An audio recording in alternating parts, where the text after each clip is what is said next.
Hey guys, this is Steve, owner of Watchtower Guitars. Together with Wassel and John, we've been having a great time here in Morristown, New Jersey for the last 6.5 years, serving the community with vintage guitars and fun stuff. And we thought it might be an interesting path or a track of videos if we just kind of talked about some of the guitars that we have been in our lives and why would I ever choose to retain this family heirloom 1968 Gibson Les Paul over the 55, which clearly sounds amazing, and we just listed it. And what's behind the decision for me to sell that guitar? Well, let me go give you a little background on this one. Belonged to a family member of mine, my cousin Jerry. Grew up in Flatbush, Brooklyn, late 60s, early 70s. Bought the guitar probably around the time he graduated high school. Jerry had an alternative lifestyle with a bunch of fellows on their motorcycles, and they had a really good time around that time. And I suspect that my uncle, being old school and a man very steeped in values and traditions, might have found something in Jerry's guitar case at the time, and he threw this out a third floor window. So if you look real close, there's a crack right there still. And what did Jerry do? We're going to post some pictures of what this guitar looked like that when I acquired it from Jerry's widow in 1999. He went down the path that you would think that somebody in the mid-70s would do. Chiseled it out. We're going to show some pictures. Chiseled it out for humbuckers. They were Seymour Duncans. Put a Kaler vibrato. Cringe. Chiseled it all out for that. There was a nut here, and painted the whole thing in blue sparkle motorcycle paint. Was not a good guitar when I got it.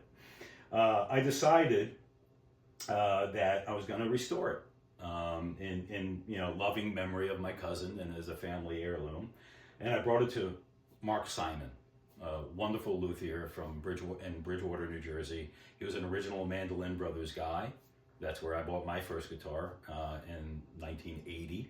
And I'm going to show you some pictures of the restoration, but he basically had to replace the maple where everything was chiseled out, and he did the best he could with the parts that were available around 2001. In fact, the very first phone call I received after 9/11 was from Mark Simon, making sure I was still around, because I was there, to see if he should finish this thing, because the amount of money I paid him at the time was way more than the guitar was worth.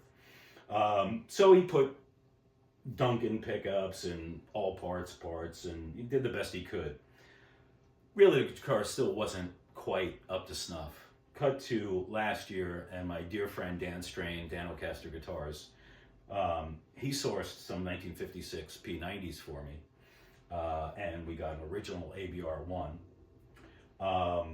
Mark had refinished it back in the day, but I sent it down to Dan, and he aged it wonderfully.